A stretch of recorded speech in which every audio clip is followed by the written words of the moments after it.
Tudo bom, Helena? Como é bom revê-la Igualmente, boa tarde, gente. Saudade, Osana. também.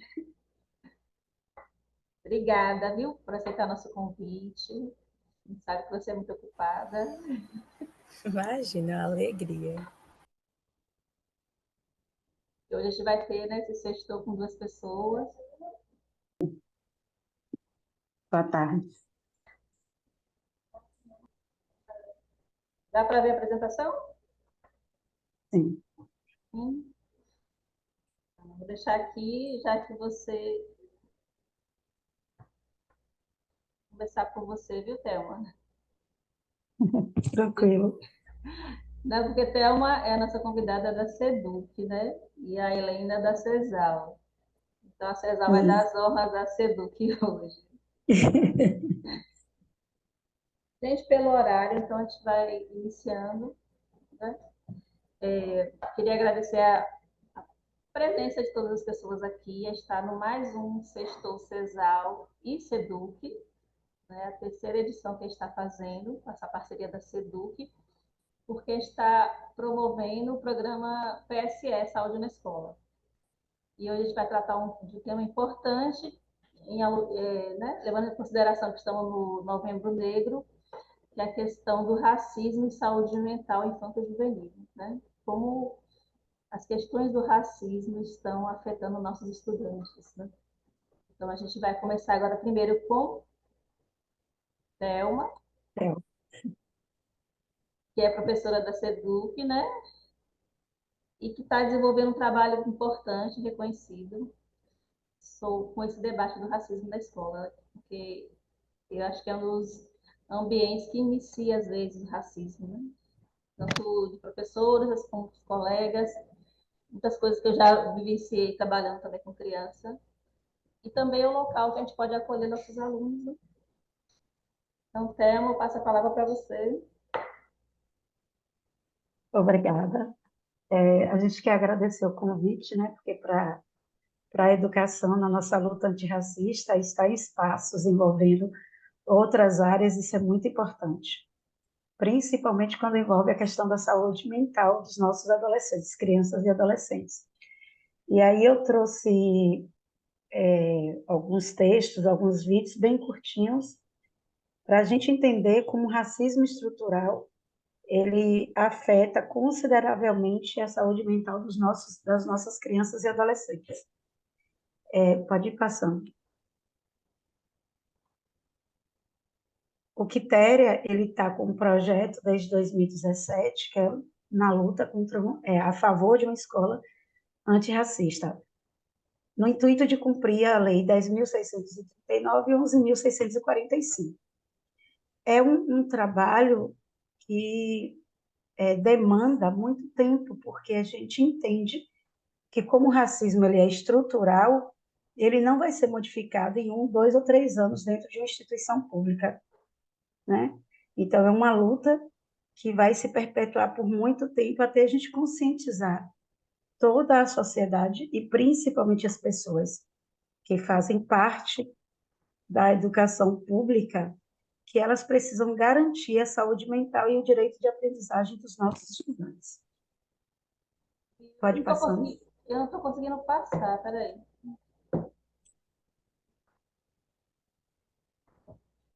Eu até abri aqui no celular também. É,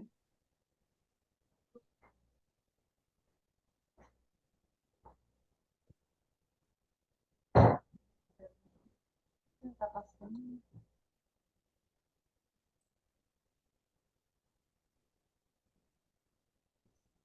eu acho que tem que ir com uma apresentação e ele está com um PDF. Pode ser.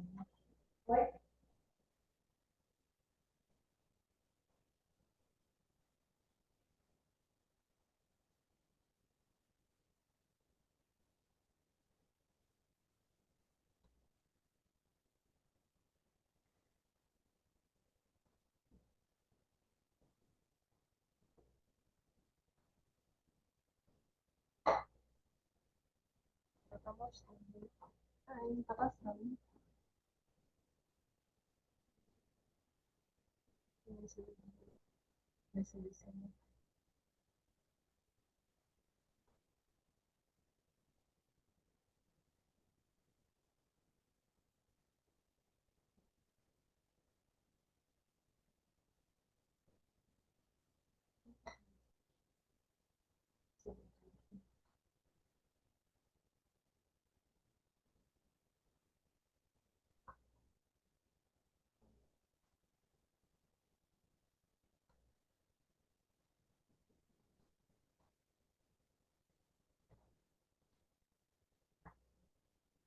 Tá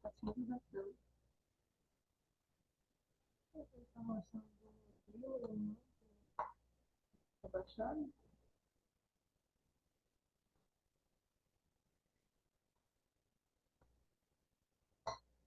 Aqui.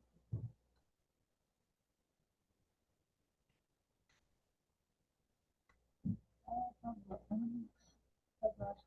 Pronto, tá vendo agora?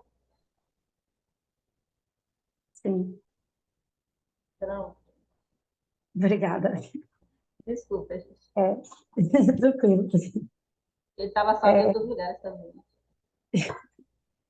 a gente precisa entender que dentro da instituição escolar, os nossos meninos não têm consciência de como o racismo ele é estrutural e como ele interfere na vida deles durante o seu desenvolvimento no processo de ensino-aprendizagem. E aí, o que é que a gente faz?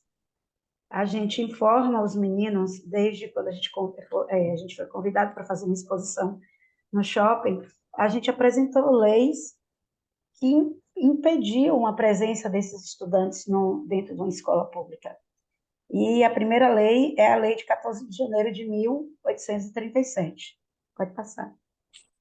Ela deixa claro que os alunos pretos não poderiam frequentar as escolas, esse 1837, eles não poderiam frequentar e eles também eram relacionados com pessoas que tinham doenças contagiosas. E isso a gente acaba reproduzindo nos dias atuais. Sem querer, a gente acaba reproduzindo. Então, a escola pública, por muito tempo, ela pertencia à classe média alta. E com a obrigatoriedade que se iniciou em Minas Gerais, a obrigatoriedade que todos teriam direito à escola, alguns estudantes pretos começaram a frequentar. E essas pessoas se sentiram incomodadas. E aí a escola pública ela deixa de servir a classe média alta e ela começa a abranger espaço para todos os estudantes que por direito, né? Todas as pessoas que tinham necessidade de estudar. E pode continuar. E a nossa preocupação quando a gente traz essa questão para os meninos, de que havia uma lei específica que proibia as crianças pretas e negras, pardas, de estudar, é para que eles entendam que essa dificuldade que eles enfrentam na escola hoje é consequência do racismo estrutural. Então, hoje a gente já tem a Alma Preta, que é uma das instituições sérias que tem toda uma busca e pesquisa sobre o racismo, postou essa semana que 84% dos jovens negros já sofreram racismo dentro de instituições universitárias e dentro de instituições de nível de anos iniciais e finais. E a gente não percebe como a gente realiza isso, como a gente faz isso, né? A gente não consegue ver nas entrelinhas que nós acabamos reproduzindo falas, comportamentos, atitudes racistas e que podem adoecer nossos estudantes. E aí, em Minas Gerais, em 1837, 35, desculpa, eles criam um regulamento e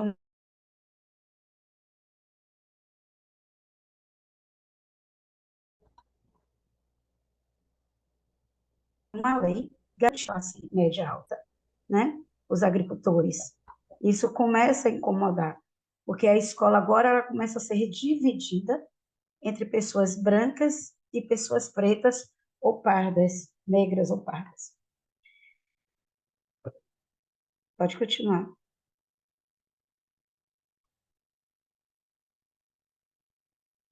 E Minas Gerais é a única província em 1835 que faz isso. O restante do país, as outras províncias, elas não concordam com essa lei, elas não aceitam. E as consequências, elas ainda estão presentes nos dias atuais. E aí, pode descer, eu trago uma imagem de uma escola em Minas Gerais, em 1905, em que a gente tem uma instituição pública de homens, que nós mulheres frequentamos há pouco tempo, e se você for olhar a imagem, nós não encontramos pessoas pretas, retintas, né? A gente não vê. Então, a escola, mesmo sendo obrigatória, em 1905, mesmo sendo obrigatória, ela não era pertencente. Não era um espaço em que os nossos alunos, pretos e pardos, podiam participar. E a consequência disso, a gente tem na fala também dentro da escola. Embaixo tem uma fala interessante para descer. Deixa eu ver se é isso. Aqui fala sobre a questão outro, em relação à desigualdade social, né? Que as crianças ricas, filhos de pessoas mais nobres, também estavam frequentando a escola pública e as crianças pobres, periféricas, também estavam. Isso incomodou muito. E aí começa a surgir a escola particular, que as crianças estudavam em casa. Então, o preconceito racial faz com que essas crianças comecem a ser excluídas dentro do próprio espaço escolar, que deveria garantir a aprendizagem. Então, se era um direito para todos, a frequência, por que nem todos tinham esse mesmo direito? Porque nem todos podiam frequentar.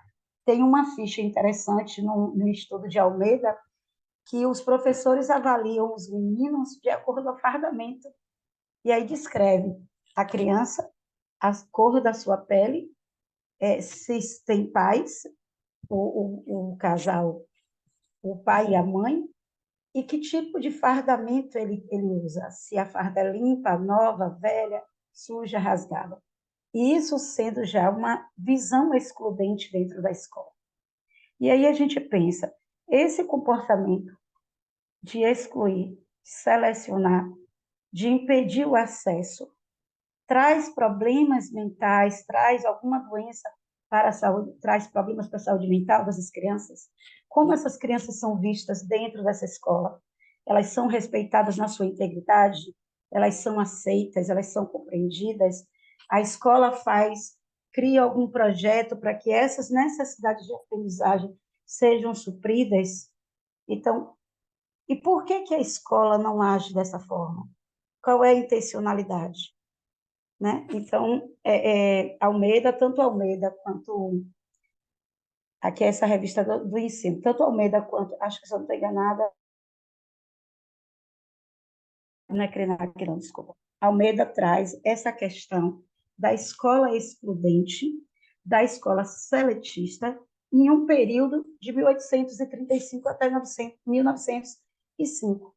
Só que quando a gente traz para as realidades atuais, para o atual contexto, a gente percebe que a escola permanece excluída, permanece julgando os nossos meninos como crianças que não querem nada e que as famílias estão utilizando o espaço escolar apenas como depósito.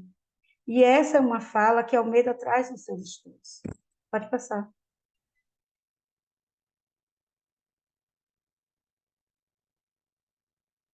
E aí, assim, a escola pública, ela não foi criada para atender às necessidades de aprendizagem para a população pobre, periférica e preta. Mas aí ela passa a ser um direito. E aí nós fizemos uma pesquisa no Quitéria para saber quem é o nosso público-alvo, para que os projetos criados no Quitéria estejam de acordo ao nosso público, e não apenas a nossa ideia ou concepção sobre o que realmente deve ser garantido. E na pesquisa que nós realizamos em abril, foram entrevistados 308 crianças, e eles se declararam 26% como preto, e nós tivemos 52% como pardo, ou seja, os nossos alunos se veem como pessoas negras, pretas ou pardas, e a escola precisa garantir esse direito de aprendizagem para esses meninos, e não reproduzir o que foi produzido, o que foi colocado em lei em 14 de janeiro de 1837. Então, a garantia dessa aprendizagem é uma forma de acabar com o racismo. Bem, a gente consegue? Óbvio que não. Por isso que é uma luta antirracista, porque o racismo ele é estrutural, ele está na nossa história, ele é narrado, ele é transmitido para todas as pessoas desde o momento em que você nasce. Então, há uma separação, há um julgamento. E tudo isso, para ser modificado, ele precisa de estudos. Pode passar. E aí nós tivemos 2 anos de pandemia que foram gritantes. E os resultados são alarmantes, porque, segundo o IBGE em 2022, entre as pessoas pretas e pardas, com 15 ou mais anos, 7,4% são analfabetos, sendo que apenas 3,4% brancos é que estão analfabetos. Então, por que o número dobra quando a gente está falando de crianças pretas, periféricas e que vivem em situações de vulnerabilidade, né? E aí esse número, ele aumenta quando vai para o grupo de maior idade, pessoas com mais de 60 anos. Então, ele sai de 9,3%, que são as pessoas brancas, e vai para 23,3%. Isso são os dados do IBGE do ano passado, sem os dados atualizados desse ano. Então, a escola, ela acaba praticando racismo e não garantindo o direito de aprendizagem desses sujeitos. Então, um aluno que chega no 6º ano, com 11 anos de idade, que passou pela educação infantil, grupo 3, grupo 4, grupo 5, passa pelos anos iniciais, primeiro, segundo, terceiro, quarto e quinto ano, e chega numa instituição de anos finais sem saber ler, é uma prática racista. Por que a escola não criou nenhum instrumento para garantir a alfabetização desses meninos? Por que a escola não procurou mecanismo para validar essa aprendizagem que é direito de todos? E aí nós temos dados de abril, os professores fizeram coletar informações dos nossos alunos.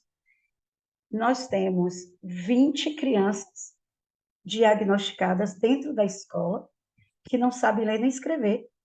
Dentre dessas 20, nós temos 2 que não reconhecem nem número.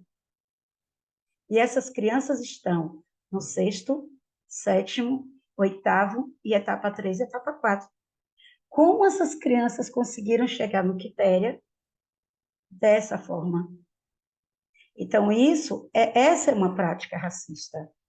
Quando a gente percebe que a escola está sendo excludente e, mesmo assim, a gente não realiza nenhuma atividade, nenhum plano emergencial para ajudar essas crianças no processo de ensino-aprendizagem. É uma prática racista. E aí a escola não percebe também como a gente julga, porque esses meninos, quando eles estão na etapa 3, que é 6º e 7º ano, ou etapa 4, que é 8º e 9º, esses meninos começam a utilizar a escola como um mecanismo de fuga. Se eu não sei ler, se eu não sei escrever, eu vou aprontar, eu vou brigar, eu vou arrumar confusão, eu vou namorar, eu vou bagunçar, eu vou criar outros mecanismos para que aquele espaço, que é meu por direito, eu possa utilizar de alguma forma. Então, a escola, quando ela está nessa luta para identificar o racismo, ela precisa inicialmente olhar para si mesma, os seus agentes, né? O que é que nós estamos fazendo quando a gente pega um grupinho que está lá no fundo conversando e a gente leva para a direção exatamente aquele grupo mais retado, quando chega lá tem 4 pretos e 1 branco. E mesmo assim a gente diz que quem estava aprontando inicialmente é aquela criança branca ou aquele adolescente branco. Então, essa luta contra o racismo, que vem de uma educação antirracista, ela rompe com concepções que vêm desde o período colonial, em que a gente aprende que essas pessoas são inferiores e que sua cultura não tem valor, e que a sua diversidade não merece ser respeitada na escola. Então, o IBGE, ele traz esses dados gritantes e nos preocupa. Fora as crianças que não foram diagnosticadas, fora as crianças que chegam com a matrícula tardia na escola, fora as crianças que deixam de frequentar a escola porque precisam trabalhar para ajudar a mãe, porque é mãe solo, né? É ela que é responsável por toda a alimentação e todo o sustento da família. Então, a escola, para lutar contra o racismo, ela tem que primeiro se ver como uma instituição racista e como ela propaga isso, né? Como ela trabalha isso. É uma luta difícil porque nós vivemos uma escola que não tem duas pessoas, né? Você não tem um quadro de funcionários com 15 pessoas, nem um número de alunos de 20 alunos. Nós temos escolas com números consideráveis. E essa concepção de que você é racista, que você age de forma racista, ela tem que vir a partir do estudo. Então, a gente precisa estudar mais sobre a história, precisa compreender mais porque é que nossos comportamentos refletem nesse comportamento racista e como a gente exclui, como a gente pode adoecer os nossos meninos. Pode descer mais embaixo, descer um pouquinho, por favor. Tem essa fala, que foi de Almeida, de 1989, que eu achei assim, fantástica. E aí ele diz assim: as crianças das classes razoavelmente abastadas não vão à escola pública porque seus pais têm, mais ou menos, o preconceito de cor, ou porque temem, e com razão, pela moralidade de seus filhos. Em contato com essa multidão de garotos cujos pais os envia à escola apenas para se verem longe de seus, algumas horas, deste modo essas crianças aprendem melhor e mais depressa do que aquelas que frequentam a escola pública. Então, por que existe tanta escola particular? Né? E aí a gente fica perguntando por que os pais que têm um pouco mais de poder aquisitivo preferem deixar seus filhos numa escola particular a deixar eles viverem, a dividir o mesmo espaço de uma instituição pública, que teria que ser de qualidade, para evitar o quê? E aí a gente não julga suas crianças, a gente julga também a família. A gente diz que as mães querem se livrar dos meninos, porque as mães não sabem criar. Se elas não sabem criar, elas vão transformar a escola em um depósito. E não é isso. A escola não é um depósito. E nós temos consciência disso. Mas para a gente entender que a escola não é um depósito, a gente tem que parar de julgar as mães solos e dizer que elas estão levando os meninos apenas para se livrar. Muitas mães mandam os meninos para a escola porque são a única opção que elas têm de futuro para os seus filhos. Porque eles não têm, não existe, não é que não exista, não são colocadas em práticas com tanta efetividade políticas públicas para garantir que essas crianças não se envolvam em situações de risco, né? A escola deveria ser integral, porque tem crianças passando fome e só come na escola só come uma vez por dia, que é na escola. Então essas políticas públicas queriam ajudar a evitar essas crianças a estar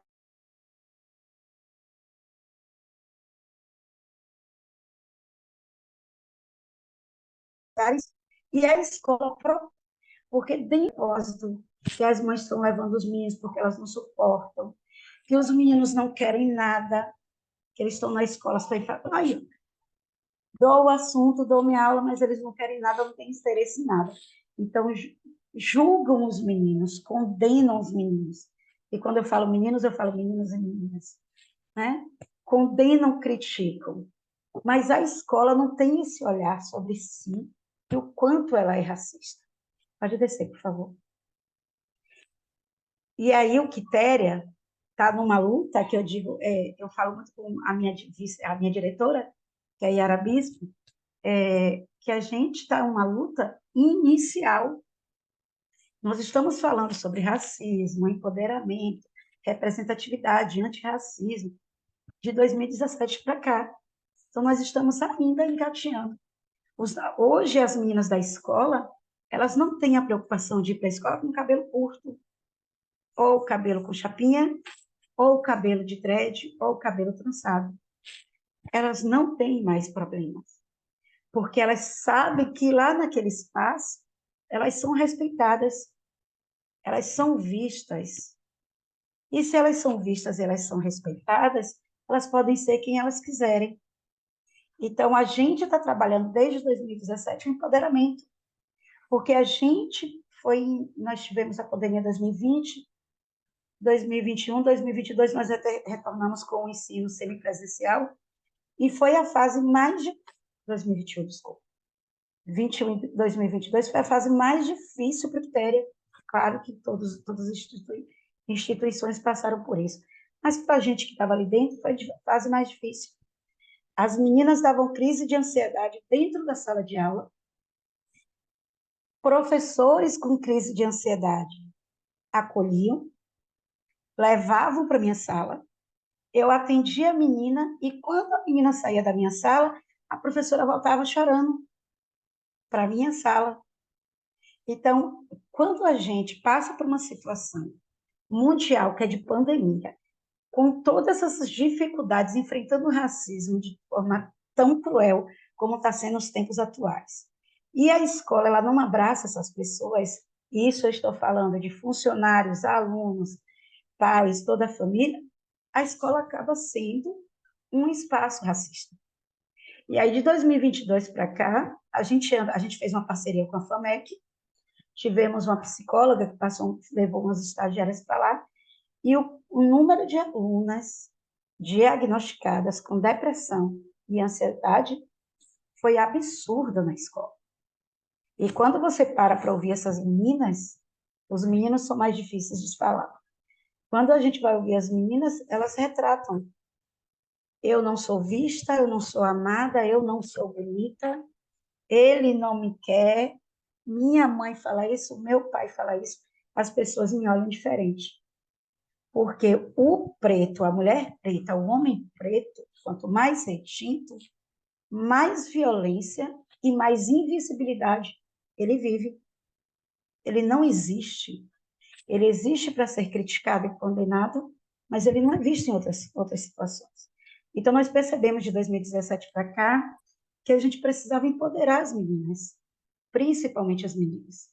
Precisávamos levar para a escola pessoas que eles e elas se vissem e entendessem que elas também eram potentes.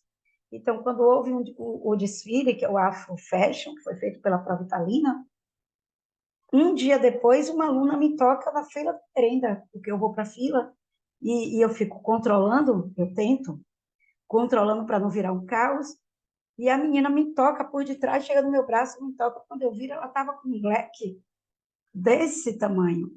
Então, assim, ela entendeu que naquele espaço ela pode ser ela mesma, ela pode se assumir, e ela pode se ver como mulher bonita, né?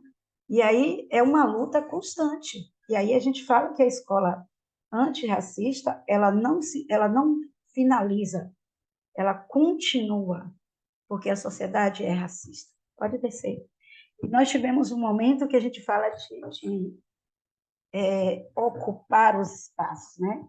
Eu digo aos meninos, tem espaços que não foram criados para os pretos, principalmente quem tem muita melanina, mas a gente precisa ocupar esses espaços. E o shopping foi um desses lugares que nós ocupamos e que levamos todos os alunos, para eles entenderem que eles também podem estar em outros espaços.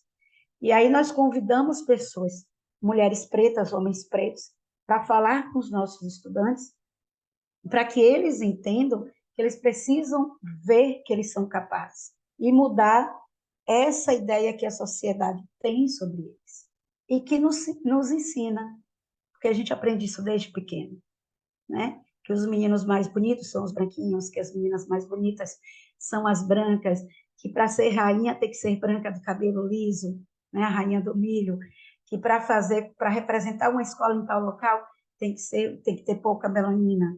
E aí não valoriza essa diversidade. e acaba desrespeitando também a cultura dos povos. E aí eu finalizo, pode dizer, com esse é nosso aluno Eric. Eric é PCD, Eric tem deficiência intelectual, Eric tem 21 anos, não lê e não escreve. Tem uma grande dificuldade de aprendizagem, ele não vai aprender a ler, já tem os laudos, porque ele não consegue construir essa habilidade da escrita e da leitura. Mas Eric se empoderou. Eric está com o livro, ele escolheu o livro, e ele disse que estava lendo o livro, fazendo uma leitura que a gente diz que é a não eurocêntrica, né? Que Ailton Krenak fala muito sobre isso. Quando a gente respeita a leitura do outro, não pela visão eurocêntrica. Então, Eric não lê e nem escreve de forma convencional, mas Eric faz leitura de imagens, Eric narra histórias, e aqui ele estava me contando que ele já tinha lido mais de 10 páginas do livro. E eu disse a ele, eu preciso registrar, porque a leitura que você faz, muitas pessoas não conseguem, que é aquela de fantasiar. Então, a gente tem o cuidado de que não é fácil, né? Estamos engatinhando para isso, de ouvir os nossos estudantes, porque a gente entende o quanto o racismo adoece, o quanto o racismo pode chegar a matar. Quantos dos adolescentes, por não serem respeitados ou aceitos em sociedade, tiram a própria vida porque não se sente parte daquele espaço. Então, a nossa luta no Quitéria é garantir que o racismo não tenha vez, mesmo ele ocupando esse espaço, lutar de forma antirracista, ouvindo os nossos meninos e meninas, criando estratégias para que eles possam se sentir empoderados, capazes, e levando pessoas pretas, homens e mulheres, para eles se verem como representatividade. E aí a gente encerrou a exposição no shopping foram duas palestrantes mulheres negras, né, que foi Irene e Victoria, e fechamos com Tonho Matéria, né, para que os meninos pudessem entender que tanto os meninos quanto as meninas, eles podem, que o caminho não é fácil, que se tem dificuldade para a pessoa branca, né, para o preto, essas dificuldades triplicam, né? Existem muitas barreiras e muitas pedras. Mas a gente está nessa luta e querendo parcerias, porque a gente entende que a escola sozinha, ela não é capaz de suprir todas essas necessidades. Então, os nossos meninos que têm depressão, ansiedade, que já foram diagnosticados com alguns transtornos, como TDAH e autismo de níveis variáveis, Down, eles precisam de apoio. E a educação, junto com a saúde, são os melhores parceiros, né? São parceiros que dão muito certo. Os resultados são excelentes, porque a gente cuida de duas formas importantíssimas, né? Que é a saúde física, mental e intelectual. Então, eu agradeço. É um prazer, espero que vocês tenham gostado do nosso trabalho. Vou fechar meu microfone.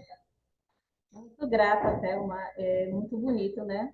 O trabalho desenvolvido, porque não é um trabalho de enfrentamento ao racismo, é uma educação antirracista que está se construindo uma cultura escolar, né? Eu entendo assim, que está se construindo a Escola Municipal Maria Quitéria, Camaçari, está se construindo uma cultura antirracista, né? No seu processo educativo. E eu me lembro porque minha zona eleitoral é no Maria Quitéria, e eu lembro que ano passado a eleição, né? Eu entrei numa sala e estava lindíssima a sala, toda enfeitada, com aqueles temas africanos, aqueles tecidos. Eu fiquei encantada. Eu pensei, meu Deus, que lugar incrível, né? E eu fui em outras salas, assim, rapidinho, para ver. Estou de parabéns, realmente. Viu? Continue esse trabalho. Então, vou passar agora a palavra para a Helena. A Helena é psicóloga e cientista social. e atualmente está na vice-presidência do Conselho, né, da Bahia de Psicologia. Deixa eu ver se eu coloco aqui a apresentação dela. Pronto. Então, boa tarde, gente. Eu sou a Helena. Atualmente estou como vice-presidenta do Conselho Regional de Psicologia da Bahia, né? E estou fazendo mestrado em Política Social e Território. Eu quero agradecer a oportunidade de estar aqui com vocês e a gente poder estar fazendo esse debate tão caro, de ver como o Camaçari está à frente aí, contribuindo com políticas antirracistas aí na área de educação e na área de saúde, né?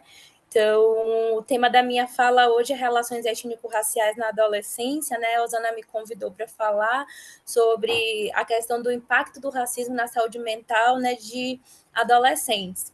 Então, a primeira pergunta que eu trago para refletirmos juntas é se o racismo, né, é coisa da minha cabeça ou da sua cabeça, né?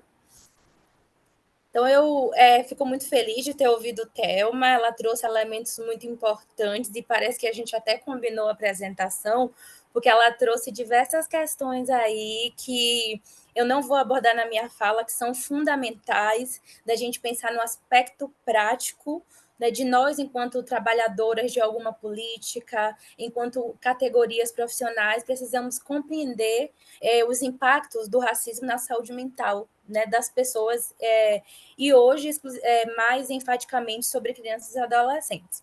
Então, eu vou falar aqui sobre a adolescência, e a gente precisa entender que antropologicamente, né, assim, as ciências sociais vai ver a adolescência como, e também diversas concepções de saúde, como na psicologia do desenvolvimento humano, a adolescência como resultado de uma construção social histórica. Ela vai envolver um aspecto cultural, tem a ver com papéis sociais também, tipo na organização familiar, por exemplo.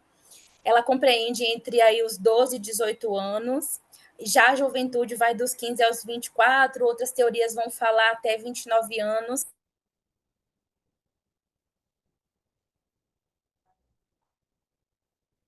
Travou um pouquinho. Da infância existiu, assim como nem sempre a infância existiu também, né? A gente, oi, a gente vai falar de, por exemplo, da comunidade de Samoa, né? Nas ilhas do Pacífico, onde não existia diferença entre o adulto e a criança. A criança ela participava de todos os ciclos sociais, inclusive morte, a relação sexual, o sexo não era algo que era tabu naquela sociedade. E a gente sabe que a partir de determinado período da história vai sendo necessário ter uma diferença entre essas fases do desenvolvimento humano, e aí vai surgindo a infância e, consequentemente, a adolescência, que é um limbo, né? Porque ao adolescente não se cobra o mesmo que se cobra uma criança. À medida que a criança vai envelhecendo, as responsabilidades vão aumentando gradualmente, e a gente vê isso muito nas relações entre irmãos mais novos e mais velhos, né? Quando tem algum conflito, os pais dizem, mas você é mais velho. Mas ele é um bebê. E aí a gente vai percebendo quantos papéis sociais, as expectativas dentro das relações vão mudando à medida que a gente vai mudando a fase do desenvolvimento, mas sempre sendo atravessada por questões culturais, papéis sociais, né? Contexto histórico, social, para aquilo que a gente chama hoje de adolescência. Então, é um período que é marcado por diversas transformações biológicas, comportamentais, sociais, e que isso vai influenciar de forma significativa na forma como a sociedade vai tratar essa pessoa que a gente chama de adolescente. E aí vem os estigmas, né? Do rebelde, do ingrato, do polêmico, do imaturo, do violento, e a gente muitas vezes vai trazer aí, é importante considerar as intersecções entre raça e gênero, porque aquilo que a gente espera de um homem, de um adolescente do sexo masculino, né, acho que falando de uma forma um pouco binária aqui, mas assim, daquilo que é lido como masculino e a pessoa que é lida como uma menina é diferente. Por exemplo, a gente espera que o adolescente homem, ele namore, que ele jogue futebol, que ele aprenda a dirigir, aí ele vai ganhando ali, né, desde criança, vai recebendo o carrinho, a menina vai recebendo a boneca, a panela, né, para aprendendo aquele papel social que é destinado à adolescente e à mulher dentro da sociedade. Então, só para a gente pensar que quando a gente concebe a adolescência, a gente precisa fazer uma intersecção entre gênero e raça. Então, falando um pouquinho sobre conceitos e preconceitos, eu pergunto para vocês assim, quando eu falo de África, por exemplo, quais adjetivos vêm à cabeça de vocês? E vocês são livres para falar, para abrir o microfone e falar um pouquinho. Eu vou dar aqui uns 30 segundos se alguém quiser se manifestar, né? Enquanto eu trago aqui também outras perguntas, né? Que vocês estão pensando aí, né? África, qual adjetivo vem, né? São adjetivos desejáveis, indesejáveis? Vocês pensam em prosperidade, desenvolvimento tecnológico, ciência? O que é que vem em mente quando eu falo África para vocês?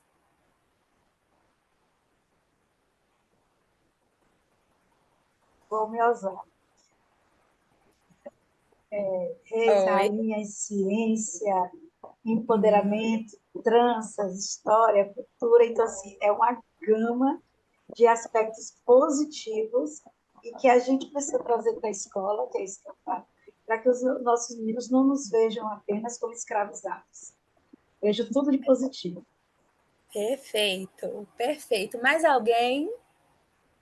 Eu acho que lembra muito a ciência, né? O berço da ciência, de várias ciências, de várias tecnologias. Eu trabalho com agricultura, assim, né? Milenar, a questão da irrigação, que eles usavam o rio Nilo, e das religiões e da beleza.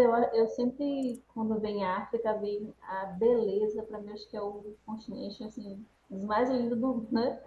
Em termos de beleza, de natureza e de vida e da forma das comunidades, né? Como algumas comunidades africanas são amorosas, são afetuosas, valorizam a mulher, valorizam o idoso, valorizam o professor, né? Quem é sábio, os mestres. Eu acho que vem isso também, né? Dessa sabedoria de valorização do outro, de se viver em comunidade, né? Sim, sim. Cláudia, vou pedir desculpa por minha câmera, meu computador está horrível. Mas assim, eu até coloquei fome, porque quando a gente fala de África, a maioria das pessoas só pensam em que a África é um lugar que tem fome, que tem guerras entre, né? A gente não, quando você vai fazer uma viagem, você não pensa em ir para o continente africano, né? Você pensa em ir para o continente europeu, você pensa em ir para os Estados Unidos, e você esquece que a África tem tanta beleza, né? Então, assim, eu botei fome, mas pensando de uma forma geral, do que as pessoas pensam, né, sobre a África, que a África não tem estudos, né, pesquisadores. Então, por isso que eu botei a palavra fome, mas o preconceito existe, né? Até quando a gente fala do continente africano, as primeiras coisas que vêm na cabeça a gente nunca vê que existem lugares bonitos, paradisíacos na África, né? A gente nunca pensa na cultura da África. Então, é isso. Sim, obrigada. Mais alguém? Então, gente, se alguém em qualquer momento quiser falar, eu não me importo, né? Que abram o microfone e falem. É isso, assim, acho que o que vocês todas trouxeram é isso, é realmente o que a gente pensa sobre África. Cláudia, eu não estou vendo e não estou vendo o chat, mas eu estou acompanhando aqui, escutando, né? Porque eu projetei a tela toda, não consegui colocar só uma guia. Mas, enfim, quando a gente fala em África, normalmente as pessoas veem o que Cláudia falou. Fome, miséria, doença e tantas outras questões, porque tem esse estigma mesmo que está associado ao que é preto, ao que é um continente que a gente está falando que é majoritariamente formado por pessoas pretas, mas que também é diverso. que é o berço da ciência. A gente sabe que a ciência surge em África, né? Os egípcios, eles trouxeram ali o desenvolvimento da álgebra, de tantas outras ciências, da matemática, da medicina, só que a gente só foi aprendendo ao longo da história, tem uma perspectiva da história contada por colonizadores, né? Colonizadores europeus que contam alguns livros, tem um livro chamado O Perigo da Narrativa Única, né? Que é não me lembro, mas eu acho que é de um antropólogo, que ele vai contar como é perigoso a gente contar a história da humanidade a partir de uma perspectiva só. E é o que aconteceu, Cláudia. As pessoas contam a história de África na perspectiva da pobreza, quando na verdade tem pobreza sim, mas tem riqueza. E a gente pensa também que tem a guerra da Ucrânia, que está acontecendo há mais de um ano, e essa guerra ela tem aí um grande espaço no noticiário nacional, quando a gente sabe que tem diversas guerras acontecendo em países africanos ou do Oriente Médio, que elas foram naturalizadas, porque as pessoas que estão sendo atingidas pela guerra não são consideradas importantes frente à humanidade e tantas outras questões, né? Então, tem aí, quando acontece uma violência com a Ana Hickman, né? Uma violência doméstica não, uma violência contra a mulher, isso tem uma repercussão muito grande, mas paralelamente aconteceu com uma influência negra, que eu esqueci, Patrícia Ramos, e não teve a mesma visibilidade. Há um tempo atrás aconteceu com a Jojo Todinho e não teve tanta visibilidade. Então, quando tem aquela campanha, né? Vidas negras importam, é um pouco, o óbvio, né? Mas o óbvio precisa ser dito. É da gente falar quais são as vidas frente à tecnologia do necropoder e da necropolítica têm sido consideradas importantes socialmente. Então, quando eu vou falar desses estigmas de África, eu quero debater com vocês um pouco de como é para os jovens, né? Como eles lidam com os estigmas que normalmente são associados às pessoas pretas. Então, de Mel, utilizando as ideias de Bourdieu, ele vai falar de como nós internalizamos essa exterioridade. Né? As pessoas que moram em África, elas são atravessadas por esses estigmas, assim como a população negra, ela vai interiorizar essa parte exterior dessa estrutura social, que vai falar, que é complexa e que muitas vezes objetifica o sujeito. Então, o racismo, ele é estrutural, como o Thelma bem trouxe.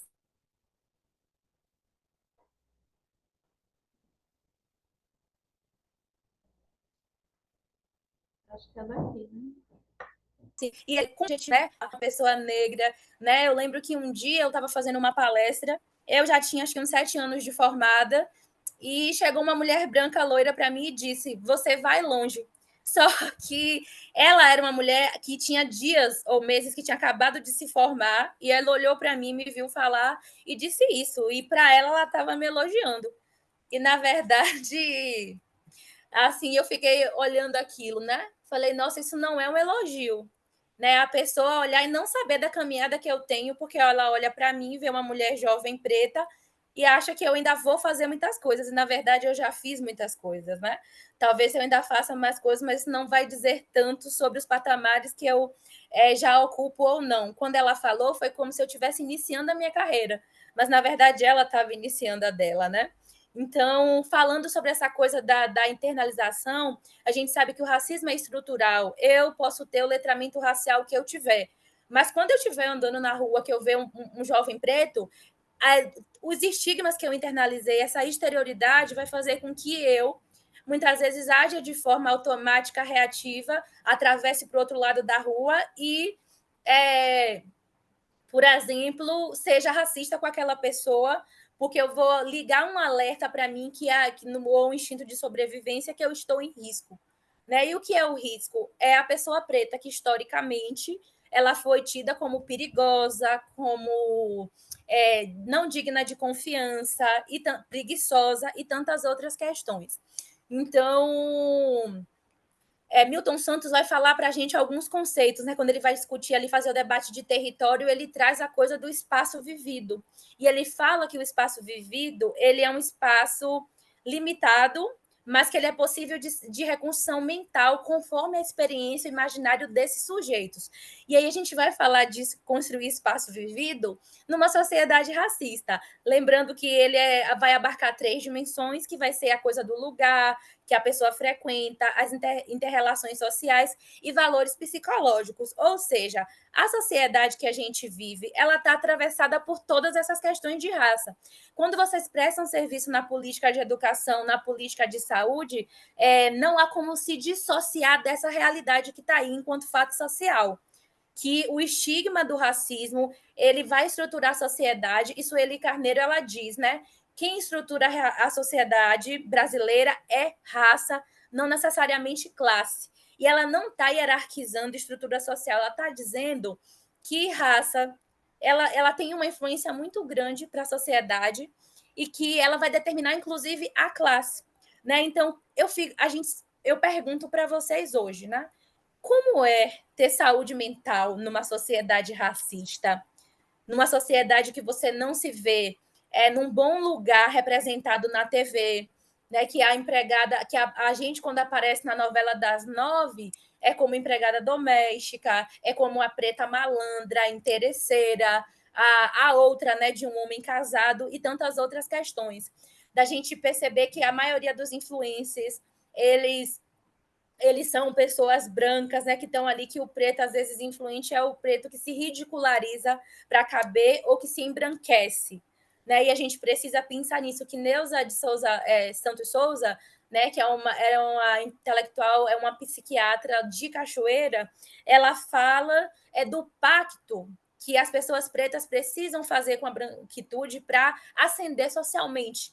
Né? O nome do livro dela é O Tornar-se Negro, e ela vai falar dessas questões e como essa estrutura atravessa a subjetividade e o quanto a pessoa preta precisa provar o tempo todo que ela é digna de ter ascendido socialmente, que ela é digna de pertencer àquele grupo social mais abastardo, né, tendo que vender ali, que embranquecer a forma de vestir, de falar o tempo todo, né? E aí a gente pensa, né, que a Jeremy Camon, o intelectual, né, que discute psicologia hospitalar, ele vai dizer que o corpo adoece para não morrer. E aí a gente vai falar de alguns transtornos, né, que na abordagem que eu utilizo, né, que é a Gestalt terapia e a abordagem centrada na pessoa, a gente vai falar sobre ajustamentos criativos, né? E que nem sempre um ajustamento criativo vai ser saudável, né? O ajustamento criativo é uma forma da gente lidar com as questões ali, de trabalhar questões psíquicas, sofrimento psíquico, de forma a elaborar, a sobreviver, a se proteger, né? Então, a gente faz esses ajustamentos criativos. E aí eu vou falar sobre ansiedade, né? Que é um transtorno que a Thelma bem falou, que teve uma atividade, que diversos diagnósticos de ansiedade vieram, e a gente precisa também ter um cuidado em relação a isso. Porque muitas vezes a ansiedade tem sido banalizada ou patologizada demais, quando, na verdade, ela é uma resposta emocional saudável, que é uma pulsão energética que nos ajuda a lidar com os conflitos e fazer enfrentamentos de situações que a gente teme. Por exemplo, eu vou fazer uma prova na escola, então isso está me deixando um pouco ansiosa. O que é que eu vou fazer? Eu vou me preparar, eu vou estudar, eu vou ver o que eu mais tenho dificuldade. Então, a partir daquele medo protetivo, eu ajo, né? Que medo é uma função protetiva normal do ser humano. A ansiedade também é uma emoção, na verdade, é um mix de emoção, que ela não vai ser ansiedade, é uma emoção só. Ela é um mix de emoção onde tem uma grande quantidade de medo. Né? Então, ali vai ter, talvez, emoções e sentimentos misturados, que onde o medo se sobrepõe. É como se a gente colocasse 1 quilo de ansiedade e 200 gramas de, sei lá, de um sentimento de apreensão. 2 quilos de medo, né? Mais ali 2 gotinhas de tristeza, por exemplo. Então, a ansiedade, ela é um conceito complexo que a gente tem banalizado e tem visto só como uma reação emocional patológica, quando, na verdade, ela é uma emoção importante para o nosso desenvolvimento, que ela faz com que a gente consiga responder aquilo que nos dá medo. Ela se torna patológica quando ela nos paralisa. Então, vou fazer uma prova e eu travo, não consigo nem estudar mais, porque é uma reação emocional desproporcional a um estímulo e, às vezes, e também uma antecipação desproporcional ali de algo que pode vir a acontecer, mas que a gente nem sabe se vai acontecer. Eu posso sair na rua e ser assaltada. E eu posso sair na rua e não ser assaltada, né? Mas na ansiedade, a gente pensa sempre que o assalto vai acontecer. E aí ela vai se dividir em diversos tipos, né? Vai entrar aí a ansiedade generalizada, e diversos outros tipos que a gente vai perceber que tem uma classificação, mas quando se fala hoje nas redes sociais sobre ansiedade, é sempre como se fosse algo ruim e algo patológico, e a gente pensa que numa sociedade, a pessoa preta, numa sociedade racista, que não fortalece a autoestima dela, que questiona a identidade e que demoniza tudo que é da pessoa preta, a cultura, a religião, a moda, a culinária, né? Então, a gente precisa pensar que adoecer é um ajustamento criativo, é uma resposta esperada. Então, quando a gente vai olhar as estatísticas sobre adoecimento, sobre questões de saúde mental entre jovens, brancos e pretos, a gente vê que a população preta é a que mais adoece, é a que mais é assassinada, é a que mais morre, é a mais pobre, é a que menos tem acesso a políticas sociais. Então, a gente está sempre liderando ali aspectos sociais indesejáveis. E não porque por questão biológica, fenotípica, mas por uma cultura social, por uma historicidade. A gente está falando do Brasil, um país com uma formação eurocêntrica, extrativista, machista, da cultura do estupro, da escravidão, e que essas heranças ainda falam sobre toda a organização social que a gente vive. E foi isso que Sueli Carneiro falou para a gente. Né? Assim, tem muita coisa sobre ansiedade, não é tão simples quanto tem sido divulgado nas redes, tem toda uma complexidade. O diagnóstico de ansiedade, ele é feito de forma diferencial, pelo DSM-5, que é um manual diagnóstico de classificações de doença, o CID-10, na verdade, e o DSM-5, né? Então, a gente vai perceber que para fazer um diagnóstico, não é você olhar um TikTok, um Reels e dizer eu tenho isso, como tem acontecido com o TDAH. É a gente olhar frequência dos sintomas, intensidade, quantidade de sintomas e o grau de comprometimento, os prejuízos que aquilo vai trazer. Então, são vários elementos para a gente trazer um diagnóstico, e a gente precisa também olhar se o estímulo ansiogênico ele é real ou se ele é uma distorção cognitiva, né? Ou seja, uma ideia exagerada que a gente tem que não corresponde necessariamente com a realidade e que aquilo está gerando um sofrimento real para aquela pessoa que está afetada pelaquela coleção de sintomas ali, de significados. E aí a gente vai falar da depressão, que é um excesso de passado, está associada à perda também. Tanto ansiedade quanto depressão são transtornos do humor, né? São alterações do humor, né? É bem autoexplicativo, transtorno de humor, que está afetando ali o humor para mais ou para menos. Então, na depressão, a gente tem uma baixa, tem uma falta, né? E na ansiedade, a gente tem um excesso. Para além disso, as pessoas pretas são muito acometidas por fobias, inclusive a fobia social. A gente vive diversas situações onde estar em sociedade é ser julgado, é ser maltratado, é entrar numa loja, coisas simples como fazer uma compra, né? Eu estive em São Paulo recentemente e meu companheiro entrou numa loja para comprar um power bank e eu estava ali só andando, olhando, não tinha nada para comprar, e chegou uma pessoa para mim para perguntar se eu precisava de ajuda. Até aí, tudo normal, né? Mas quando eu olho quem era a pessoa, era o segurança, não era um vendedor. Né? Eu estava ali olhando as coisas e tal, tocando, e ele me viu como uma potencial criminosa, alguém que podia roubar aquilo. E eu fui para o enfrentamento, mas não para o afrontamento que eu gostaria, de expor aquilo, né? E às vezes a gente fica paralisada diante dessas violências e não consegue reagir de forma efetiva ou assertiva e entra em um estado de sofrimento. Então, fobias específicas, fobias como a fobia social, fobia de algum objeto fóbico específico, e tantas outras questões, ataque de pânico, são aí diversos tipos de transtornos que vão afetar as pessoas, majoritariamente pessoas pretas, e a gente, quando vai olhar o DSM-5, o CID-10, que são manuais utilizados para diagnóstico, né, de transtornos de doenças, outros transtornos psiquiátricos, nós vemos como lá, quando a gente vai olhar na incidência, essas doenças elas afetam mais as pessoas pretas, né?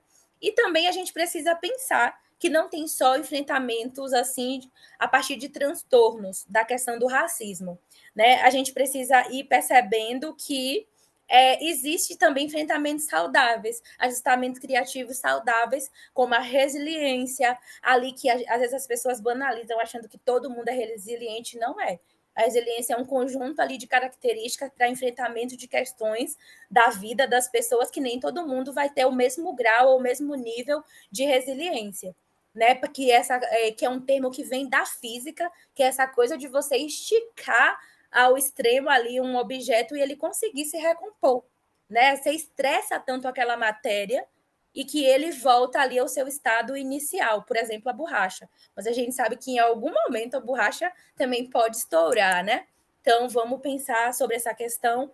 Outra estratégia é o aquilombamento, que inclusive é uma palavra que eu tenho tatuada no meu braço, que refere-se a reunir-se em quilombo, né? E a gente vai pensar aí nas estratégias de sobrevivência no período da escravidão. E aquilombar pode ser através da arte, através da ciência, quando a gente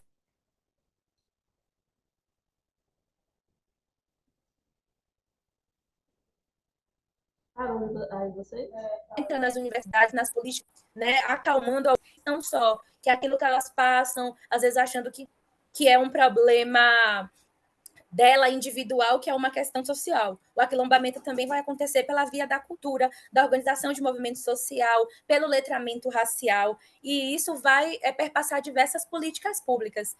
Quando eu era criança, eu sabia que tinha alguma coisa errada acontecendo na minha vida em relação a como eu era tratada pelas pessoas. E eu convivi com uma jovem branca, né, bem padrão, e aí eu comecei a ver a coisa do racismo mais explícito, porque ela era uma excelente estudante e eu também. Então havia uma competição entre os professores, tipo aquele time, a aposta, né? Quem é melhor, a Helena ou a outra pessoa. E aí ela teve acesso, uma pessoa branca, né? Que a família teve todos os acessos aos melhores tipos, acesso à educação.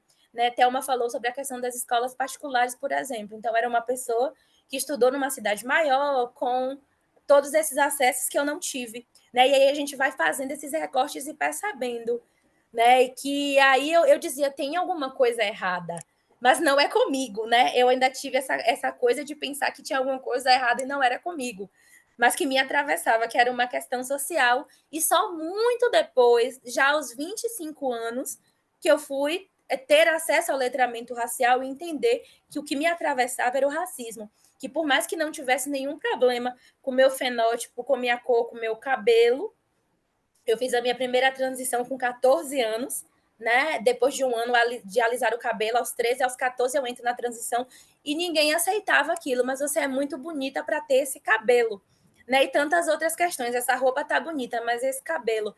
E aí depois eu faço psicologia e as pessoas dizem, esse cabelo não combina com sua profissão.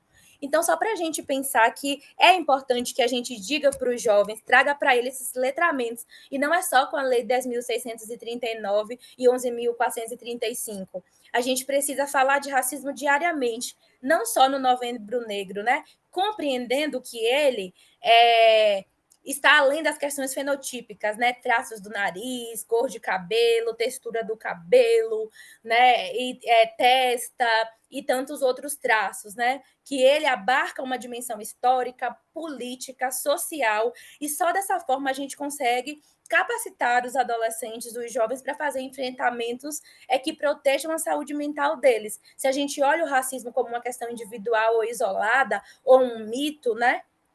A gente não consegue ajudar as pessoas. A gente precisa compreender que ele é estrutural, que a história da escravidão é a partir dessa ideia de superioridade entre raças, né, que não existe raças para a biologia, que racismo é uma categoria política, social, para a gente compreender a organização social, a divisão social e alguns processos de violência e dominação que ocorrem em sociedade, mesmo que transmutado ao longo dos séculos, mas que ele está aí, ainda determinando a forma como muitas pessoas vivem, o que elas acessam ou não. Então, quando a gente compreende o racismo como essa categoria, né, que às vezes diz assim, não existe consciência negra, existe consciência humana. Isso é uma ignorância muito grande, né? Da coisa do não saber ou de não querer saber, porque não é falta de acesso à informação, é muito mais cômodo você ser racista, porque você não precisa mudar a sua forma de falar, não precisa se comportar diferente, não precisa fazer reparação histórica. Né? E nós, como trabalhadoras das políticas, precisamos entender isso, que a reparação começa com nós, né? Conosco, assim, quando a gente se posiciona nos serviços, constrói um planejamento anual considerando essa demanda não só em novembro, né? Então, acho que é importante que a gente pense nisso, que proteger as pessoas, fortalecer a saúde mental delas, tem a ver com essas compreensões da própria categoria racismo. Então, a gente precisa pensar que você, nós temos um papel fundamental no enfrentamento do racismo, sendo antirracista, né? Como a Zana bem trouxe após a fala de Thelma. Então, o racismo, ele não é um problema de pessoas pretas, né? Ele é um problema social que vai beneficiar uns, inclusive, que vai ter diversos acessos, e que não vai beneficiar outros, né? Que vai prejudicar outros de uma forma cruel, de uma forma assim que a gente sabe que o racismo ele entra no aparelho do Estado e ele vai sendo transformado em políticas públicas.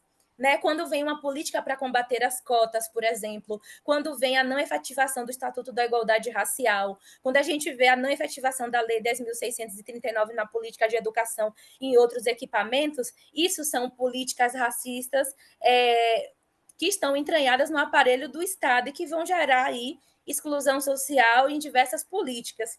E a Dicicoga vai falar para a gente do quanto a forma de incluir as pessoas pretas na sociedade ela é contraditória, porque ela inclui a partir da exclusão, dizendo que o lugar de preto é na cozinha, dizendo que o lugar de preto não era no futebol, né? Que o Vasco da Gama foi o primeiro time que aceita pessoas pretas e ele é rechaçado, porque o futebol era coisa de surge em outro país, que não América Latina, né? Lá pela Europa, eu não vou lembrar agora, não lembro se foi Escócia, não tenho certeza, e não é nem a Europa, já estou perdida aqui no mapa mundi, mas só para a gente pensar que até nisso, a coisa do lazer, do esporte, as pessoas pretas eram excluídas, né? Então, ela vai falar, Dirce Koga, que até a forma de inserir essas pessoas já excluindo, dizendo que tem uma apartheid, que tem alguns lugares que não é para nós, né? E Thelma bem falou disso. Eu lembro de África, eu lembro de diversas questões de ciência, de beleza e tantas outras coisas. E a gente sabe que nós somos exceção nessa tarde por pensar assim, né? Que o estigma que a gente carrega é bem outro.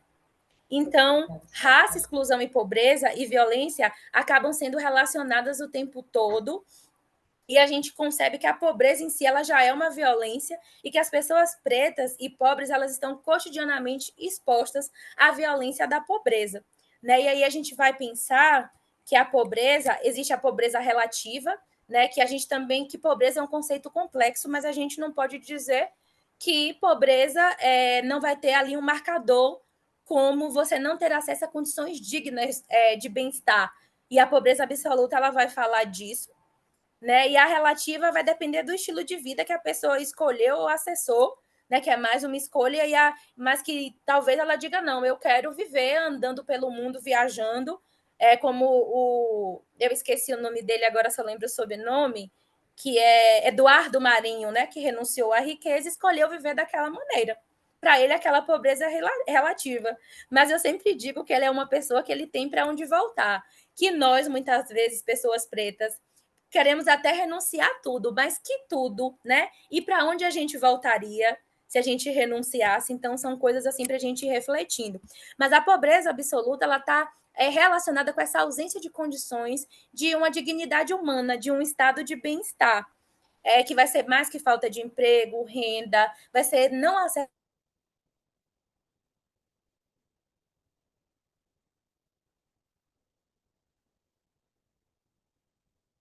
a serviços básicos de saúde, arredeci o mais pobre do pobre para a gente direcionar essa vaga do exame ou esse atendimento, né? Que muitas vezes dentro dessa pobreza ainda tem essas divisões. A pessoa que vai receber uma bolsa numa universidade, a pessoa que vai acessar o programa Bolsa Família, né? Não, às vezes não é o pobre, mas é a pessoa em situação de extrema pobreza, por exemplo. Então, ser pobre no Brasil, para a gente situar o que é ser pobre no Brasil, é pensar que corresponde a você não acessar o cenário da Seguridade Social, por exemplo, né? E aí, Angela Davis vai falar para a gente que não existe uma hierarquia de opressões, né?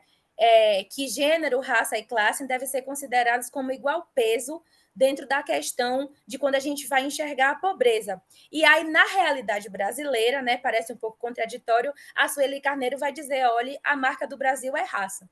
E daí de raça a gente vai ver como as outras questões vão aparecendo. Então fica esse ponto bem crítico para a gente pensar. E aí a Tiara Ju vai falar sobre a questão dos jovens com trajetórias quebradas por conta do racismo, né? Que são jovens que não vão conseguir acessar serviços, políticas públicas à universidade, porque a universidade não cabe, não, eles podem até chegar com algumas políticas afirmativas que foram criadas, mas a permanência, às vezes, é desumana e muitas vezes eles não conseguem continuar e acabam abandonando. E aí a gente vai falar também da luta através da arte, né, que o hip hop, por exemplo, lá na década de 90, surgiu como um movimento para denunciar a situação que as pessoas pretas viviam no Brasil. Né? Então, eles foram, através da arte, o hip hop, fortalecer a autoestima de jovens pretos, da população preta, e tira o sentido pejorativo da palavra periferia para se tornar um adjetivo bom, um substantivo interessante para a população preta. E aí, depois de todo esse debate, porque não há como a gente debater raça sem pensar na estrutura social, não há como compreender a adolescência de forma efetiva sem pensar nesse contexto social, a gente pensa que é interessante pensar que, que a política de saúde ela tem um papel importante no enfrentamento de racismo, né? E a política de educação também. Nós estamos falando de profissionais que detêm ali poder dentro das relações e pertencem a categorias com compromisso ético-político, né? Então, o que vocês falam não tem o mesmo peso de que outras pessoas falam, né? A assistente social, a profissional de saúde, a fisioterapeuta, a professora, quando fala, ela fala de um lugar de poder. E esse lugar de poder deve contemplar também o enfrentamento, né, aí da questão do racismo em práticas antirracistas. Então, nós precisamos conhecer sobre raça, do conceito de raça, entender sobre relações de gênero e classe, adotar posturas de não julgamento, que não é que a gente não julgue, mas é julgar de forma justa, né? É entender que quando a gente diz que a família é desestruturada, isso é um julgamento desnecessário, injusto, que a gente atribui às famílias, não compreendendo a dinâmica familiar, que às vezes o funcionamento daquela família é aquele mesmo, né? E que a gente pode contribuir para ter um funcionamento mais saudável, mais assertivo, que proteja, que dialogue mais com direitos humanos e com direitos constitucionais. Então, essa postura empática, que é empatia, adentrar no mundo do outro, na condição como se, e voltar para o seu mundo para ajudar o outro. E o que é o que a psicologia faz. A gente adentra no universo do outro, com o olhar do outro, com o pensamento do outro, com a história de vida do outro, a partir de uma escuta empática, de uma escuta ativa. Então, empatia não é só se colocar no lugar do outro. Empatia é se colocar no lugar do outro com o olhar dele, com os valores dele e com a história dele. E só é possível através da escuta. Sem contar com a necessidade da gente ter a postura de denúncia, né, de denunciar o preconceito, o racismo, ajudar as pessoas a nomearem o racismo institucional, né, que é um tema caro para a gente na discussão de hoje à tarde, porque o racismo ele acontece dentro das instituições, né, e ele é nomeado assim, e a gente precisa ter essa coisa de denunciar quando, por exemplo, acho que não é muito o público de hoje, mas eu trabalhei na assistência social. Quando a mulher preta que vem do ciclo de pobreza adentra no equipamento, a recepcionista ou a equipe já grita, já vem fulaninha de novo. Isso é uma prática racista, porque ela está solicitando, muitas vezes, a demanda de um Estado que falhou com ela. E ela está indo para a política de assistência social buscando reparação. E quando ela chega lá, ela é mal vista, mal recebida, porque as pessoas não compreendem quais fenômenos estão atravessando a permanência no ciclo da pobreza. Para além disso, a gente precisa ter uma compreensão política do adoecimento. Né? Tem muita gente nas redes sociais hoje ganhando dinheiro a partir de mazelas sociais compreendidas de forma individual. Então, a ansiedade, muitas vezes, é um adoecimento que decorreu de violências sociais. né, de não acesso, por exemplo, de pensar em como vai pagar as contas e ver que não vai conseguir pagar e aquilo gerar um processo de ansiedade, de antecipação de algo que pode acontecer ou que tem grandes riscos de acontecer, e aí vem os ataques de pânico e tantas outras questões. Então, a gente precisa compreender o adoecimento a partir de uma demanda mais política, mais social. E aí eu trago as referências, algumas referências que eu utilizei para a gente conversar, e finalizo com a frase de Conceição Evaristo, que ela diz: combinaram de nos matar, mas nós combinamos de não morrer.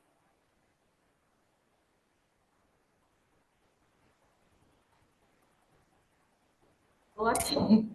Muito grata, Helena, pela sua contribuição. O debate realmente precisa. Estão ouvindo? Deixa eu ativar aqui o som. Sim. Sim? Então, assim, o debate é super importante. Os desafios são grandes, né? Tanto para a saúde como para a educação, essa questão do enfrentamento do racismo. E eu estava olhando aqui, hoje teve pouca gente, né, no Sextou Sesal. Talvez até pelo tema, se a gente for pensar assim, esse tema incomoda. Incomoda até de muitas pessoas não querer participar do debate. A gente também tem que pensar sobre isso, né? O quanto incomoda e por que incomoda falar do racismo enquanto profissional de saúde, como é que está recebendo como está se tratando também, né? Enquanto servidores, trabalhadores, como é esse debate na escola? Porque às vezes eu penso assim, causa tanto sofrimento que às vezes é melhor nem falar. Né? Então, como a Helena falou, dessa forma de enfrentar também, às vezes o enfrentamento às vezes é não falar, né? Não tocar no assunto. E também nem assistir esses debates, né? Nem ouvir, nem aprofundar o debate, uma forma também de algumas pessoas acharem que está se protegendo e não ir para o enfrentamento, que às vezes é doloroso, mas é extremamente necessário. Então, eu queria agradecer as duas palestrantes, né?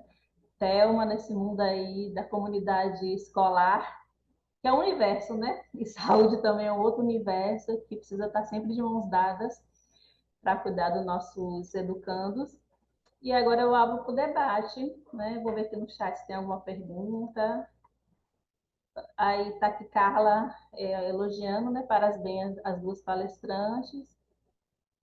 Se alguém quiser, está aqui aberto.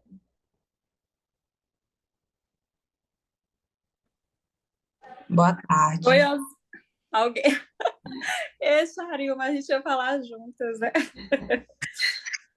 Eu entrei aqui pelo celular, mas você pode falar, Sarilma. Você falou primeiro, depois eu falo. Prazer falar com você também, Claudinha. Tem tempo que a gente não se vê. Boa tarde, gente. Parabéns pela apresentação. Eu aprendi demais aqui. Fiquei só aprendendo essa perspectiva, né, que você trouxe do adoecimento mental, porque agora, atualmente, eu estou trabalhando aqui como farmacêutica, né, no CAPES 3, e o que a gente vê muito é a questão das condições, as vulnerabilidades sociais, né, interferindo e adoecendo as pessoas, e principalmente que a saúde mental hoje no Brasil realmente ela tem cor, e a maioria é sim a cor negra, né? Então, esse ciclo que você trouxe na apresentação é algo que eu vivencio no dia a dia, e é mais uma curiosidade mesmo, uma pergunta, né? Como você trabalha isso na perspectiva de dentro da saúde mental, né? Com essas pessoas que convivem no CAPES. A gente está com algumas iniciativas agora de trazer rodas de conversa. Alguns que já conhecem o tema acabam se envolvendo mais, mas para outros que não conhecem, não têm a consciência ainda, acaba ficando um pouco mais disperso dentro das rodas de conversa, mas eu queria saber um pouco aí da contribuição de vocês, Osana também. Olá. Olá, Sarina.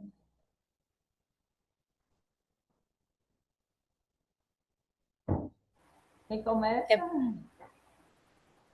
Vou começando aqui, peço licença a Thelma e a Osana. Só eu estou tentando ver o nome da colega que falou aqui com a gente. Quero chamar pelo nome. Cadê? Arilma? Charilma. Charilma, é bom falar com você, né? Imagino que você está tendo muitos desafios aí no trabalho, né? Enfim.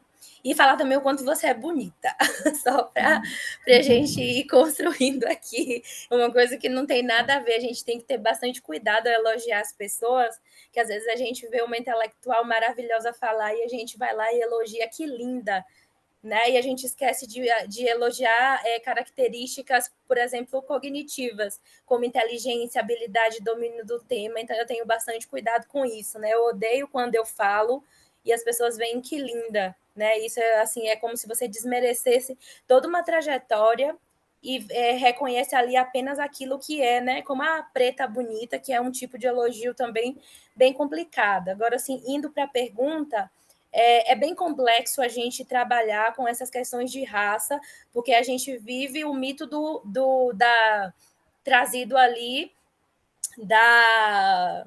Tá, eu esqueci o nome, mas que não existe uma hierarquia racial no Brasil, que naquele livro a gente vai ver Casagrande Senzala, de Gilberto Freire, que como se não existisse racismo no Brasil. Então, as políticas públicas, elas são elaboradas a partir dessa perspectiva, e esquece que, na verdade,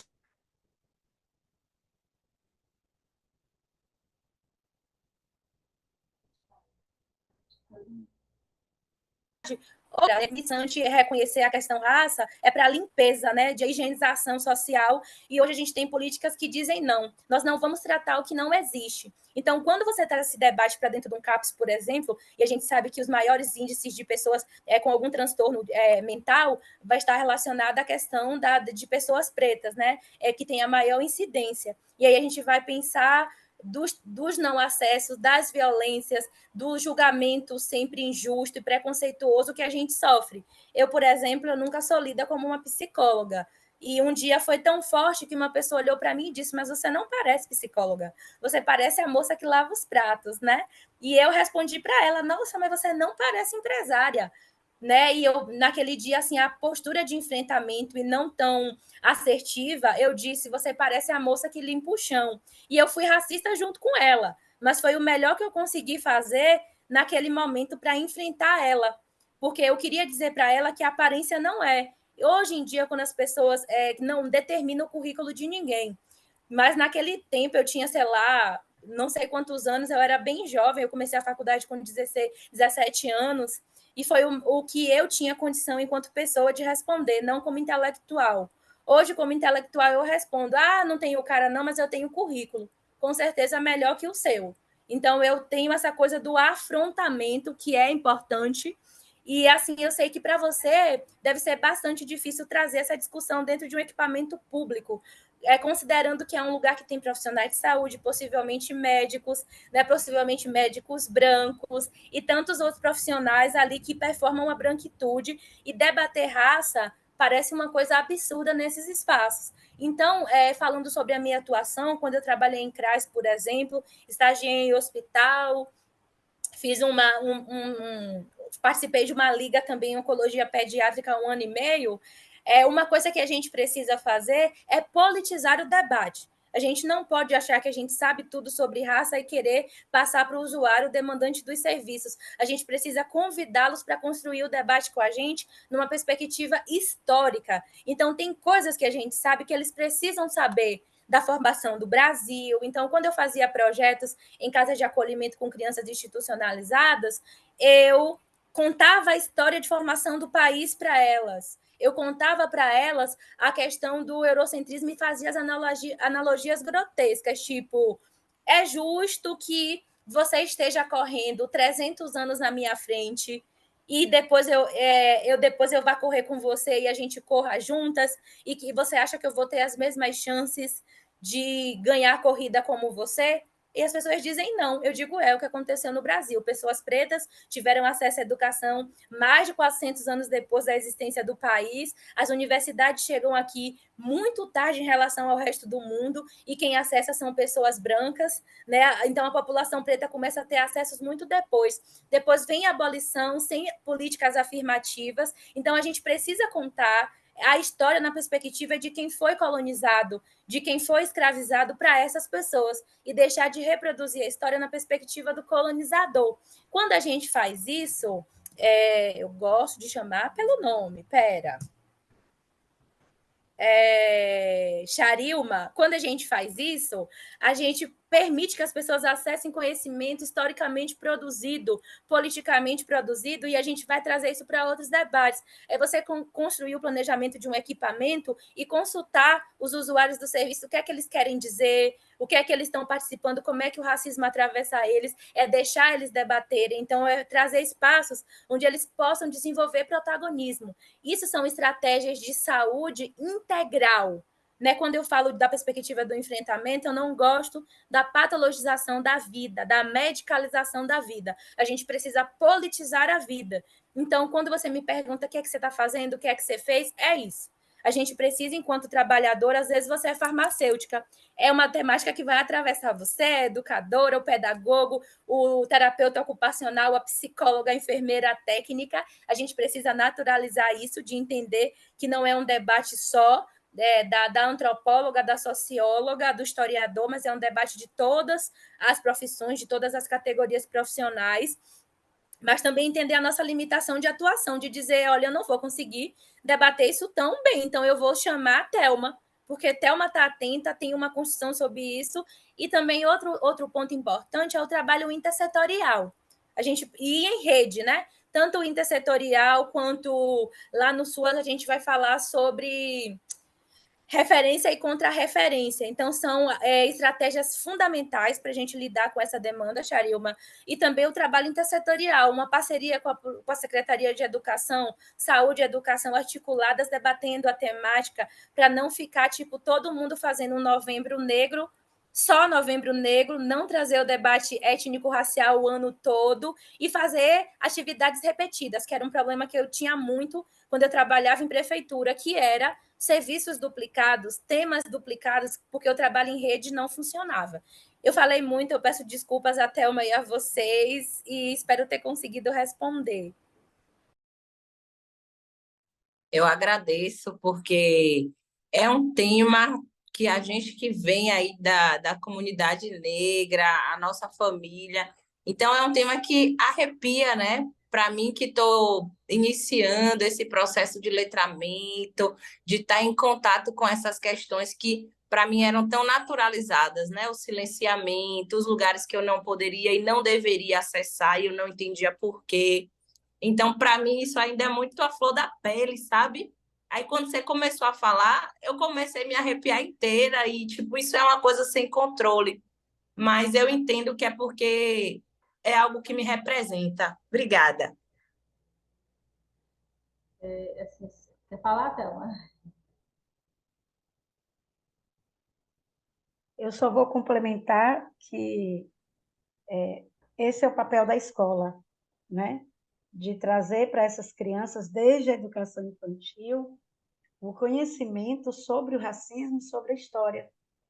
Porque se esse debate ele se inicia na educação infantil, as nossas crianças nos anos finais e iniciais, elas vão compreender que todas essas situações que elas vivem estão relacionadas com racismo estrutural.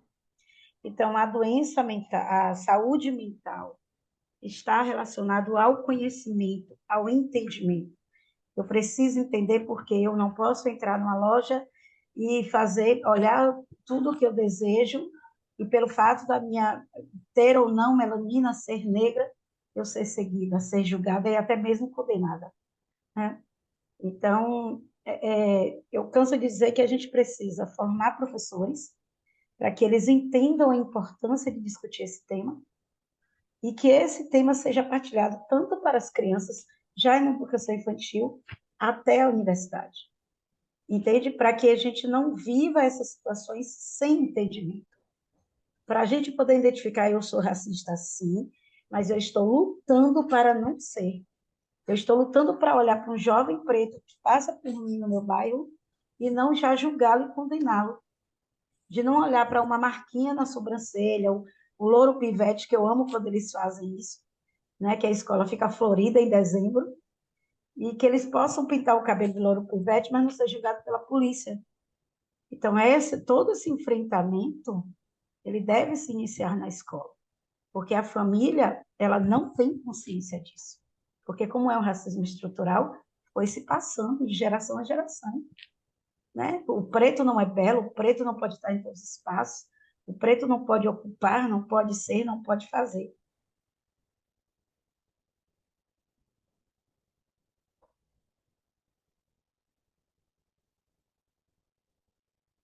Então, a gente, é tanto que eu digo que não tem como uma escola ser antirracista. Ela vai construir uma cultura antirracista. É uma luta constante. Obrigada, Thelma. Estão ouvindo que parece que a internet está meio oscilando. Estão ouvindo?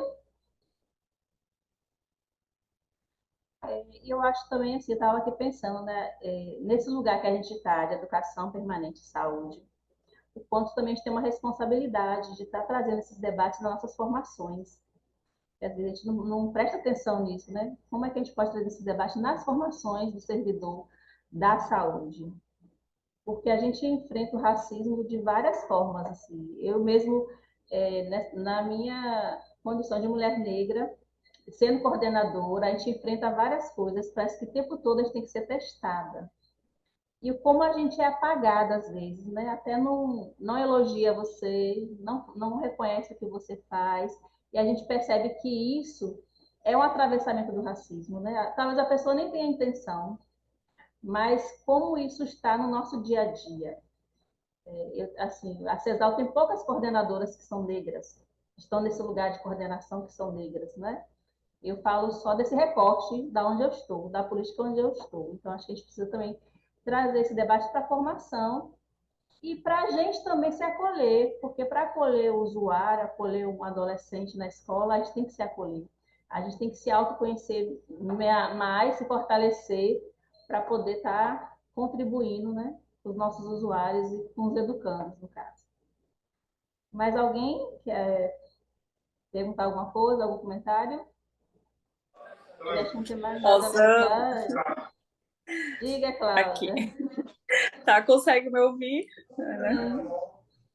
Não, é só para, não é nem uma pergunta, não, mas é só para agradecer, né, as duas, professora Thelma, a Helena, né, tem um nome diferente, por essa tarde de hoje, né? Então, assim, como a Osana falou, o número de pessoas hoje foi bem menor, mas é um tema que ainda, né, é um tema que as pessoas meio que não quer discutir, né, vai deixando de lado, mas eu acho que a gente precisa insistir, né? Então, convidar vocês para outros espaços de discussão, a professora Thelma, que está mais próximo, né? A Helena também, para vir para outras vezes, outros espaços.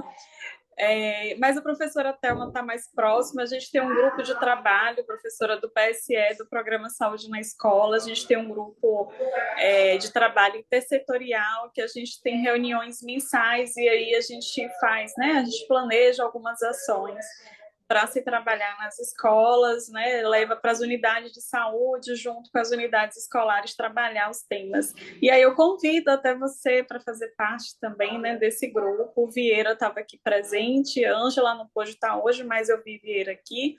Então, é um convite para você fazer parte desse grupo, para você também nos apoiar, né, nos temas nos temas racismo, de violência, de promoção da cultura de paz, porque são temas interligados, né? Então, é um convite, né, para você e a Helena, estamos convidando para você para outros espaços, né? Que é como o Charilma falou, você falando assim, chega arrepia, né? Então, muito obrigada, Osana também, né, por ter organizado o sextor de hoje. É isso. À Eu disposição, quero só fazer um comentário rapidinho. à vontade, No Thelma. nesse encontro, tem uma professora da minha escola, Thelma Oliveira, ela está ali, ó. E para Thelma é que nos trouxe, nos aproximou dos povos originários tupinambás de Abrantes. Então, pode nos convidar, que a gente tem uma equipe fantástica na escola. Eu canso de dizer que o Quitéria não é sozinho, não é uma gestão, é uma equipe, e nós temos professores extremamente capazes e que nos aproxima muito dos meninos. Então, eu canso de dizer que toda a minha relação com os povos originários, eu agradeço a Protelma. Então, pode nos convidar que, com certeza, a gente vai arrumar um tempinho para participar. Que bom. Vamos sim. E parabenizar toda a escola, né, professora Thelma, toda a escola Maria Quitéria, todos que trabalham lá. Então, seja bem-vinda, né, também, professora Thelma, nessa rede, né, que já se formou. A Helena, assim, está sempre perto, é uma amiga querida do mestrado, então vai ficar fácil, viu, Cláudia? Trazer ela para outros espaços. Então, gente, queria muito agradecer a participação de todos. Somos um grupo pequeno, mas foi uma ótima discussão, necessária. Vai sim ficar gravado no YouTube, viu? E eu vi que algumas pessoas tiveram problema com a lista, mas a gente pode encaminhar de novo a de frequência de hoje. Então, assim, em nome da CESAL, a gente agradece a participação. Estamos à disposição também para estar aqui construindo junto à SEDUC e as outras políticas, né, do município. Tchau, tchau, gente. Até a próxima. Tchau, gente. Obrigada.